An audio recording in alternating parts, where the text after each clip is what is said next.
Class 9, History Chapter 1. The Evolution of Slavery. One of the most revolutionary social reforms of the Jacobin regime was the abolition of slavery in the French colonies.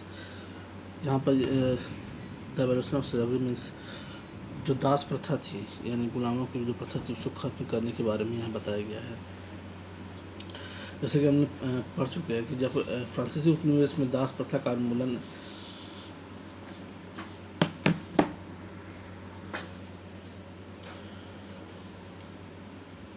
फ्रांसीसी सभ्यता में Jacobin club के द्वारा बहुत से सामाजिक सुधार किए, तो उसमें कैरिबियाई उपनिवेश में मार्टिनिक, गॉडलेप और सैन डोमिंगो तंबाकू या चीनी या कॉफ़ी जैसी वस्तुओं की महत्वपूर्ण आपूर्ति करते थे।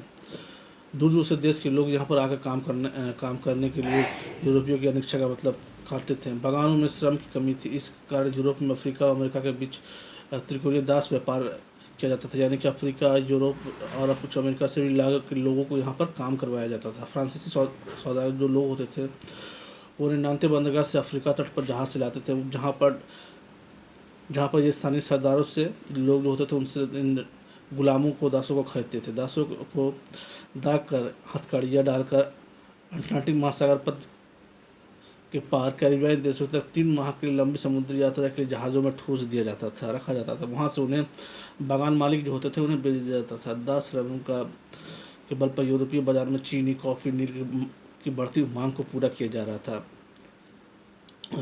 बाउंड्री और नाचते बंदरगाह फलते फूलते दास व्यापार कारण ही समृद्ध नगर बन गए थे। 18वीं सदी में फ्रांस में दास प्रथा की बहुत ज़्यादा निंदा होने लगी। नेशनल असेंबली में लंबी बहस हुई कि व्यक्ति की मूलभूत अधिकार उपनिवेश में रहने वाली प्रजा समस्त फ्रांसीसी प्रजा को प्रदान की जाए या नहीं, परंतु दास व्यापार पर निर्भर व्यापारियों के विरोध की वजह से नेशनल असेंबली में कोई भी कानून से पारित नहीं किया। अंततः 1794 में कन्वेंशन ने फ्रांसीसी उपनिवेश के सभी दासों को मुक्ति के कानून को पारित कर दिया। इस तरह से एक छोटी सी अवधि में 10 वर्ष के बाद नेपोलियन ने दास प्रथा फिर से शुरू कर दी। बागान मालिकों को अपने आर्थिक हित सुधारने के लिए अफ्रीकी निगरो लोगों को गुलाम बनाने की स्वतंत्रता मिल गई। फ्रांसीसी उपनिवेश में अंतिम रूप से दास प्रथा का उन्मूलन 1848 में किया गया।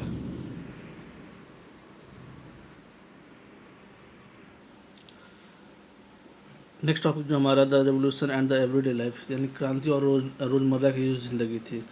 राजनीतिक लोगों का पहनावा, उनकी बोलचाल अथवा उनके द्वारा पढ़ी जाने वाली पुस्तकों को बदल सकती थी। 1789 के बाद वर्षों के बाद फ्रांस में पुरुषों, महिलाओं और बच्चों के जीवन में बहुत सारे परिवर्तन दिखने का। ये सारे क्रांतिकारी परिवर्तन थे। इन क्रांतिकारी सरकार ने कानून बनाकर स्वतंत्रता एवं समानता के आदर्शों को रोजाना की जिंदगी पर उतारने का प्रयास किया। बास्टिल के किले के विध्वंस के बाद 1789 गर्मी में जो सबसे महत्वपूर्ण कानून अस्तित्व में हुआ था, सेंसरशिप की समाप्ति। प्राचीन राजतंत्र के अंतर्गत तमाम लिखित सामग्री और सांस्कृतिक गतिविधियाँ, किताब, अखबार, नाटक को राजा के सेंसर अधिकारियों द्वारा पास किया जाता था। अगर उन्हें पसंद नहीं आता तो वो उसे पास नहीं करते थे। उसमें यही लिखा जो राजा चाहता था वही लिखा होना चाहिए था, या फिर ऐसे परंतु अधिकारों के घोषणा पत्र ने भाषण के व्यक्ति की स्वतंत्रता और नैसर्गिक अधिकार को घोषित करते। परिणामस्वरूप फ्रांस के शहरों में अखबारों, पर्चों, पुस्तकों एवं छपी हुई तस्वीरों की बाढ़ सी आ गई।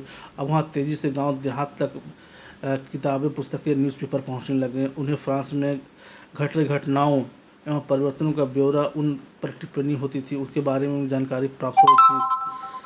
प्रेस की स्वतंत्रता का मतलब यह था कि किसी भी घटना पर परस्पर विरोधी विचार व्यक्त किया जाना चाहिए, चाहे वो पक्ष में हो या विपक्ष में हो। प्रिंट माध्यम का उपयोग करके एक पक्ष ने दूसरे पक्ष को अपने दृष्टिकोण से सहमत कराने की कोशिश की सकती थी। नाटक, संगीत और उत्सवी जुलूसों में असंख्य लोग जाने लगे। स्वतंत्रता और न्याय के बारे में राजनीतिक एवं दार्शनिकों के लेखन को समझने और उसे जुड़ने का लोकप्रिय तरीका भी न्यूज़पेपर, अखबार और किताबें बन चुकी थी। किताबों को पढ़ना तो मुट्ठी भर शिक्षित लोगों का ही संभव था।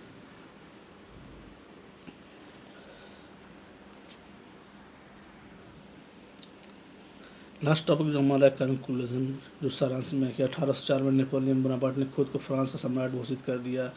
उसने पड़ोस के यूरोपीय देशों की विजय यात्रा शुरू की। पुराने राजवंशों को हटाकर नए साम्राज्य और उनके बागडोर अपने खानदान के लोग, यानी कि अपने जो पारिवारिक लोग थे, उन्हें सौंप दिए। नेपोलियन खुद को यूरोप के आधुनिकीकरण का अग्रदूत मानता था। उसने निजी संपत्ति की सुरक्षा कानून बनाए और दशमलव पद्धति पर आधारित नाप तौल की एक समान प्रणाली चलाई।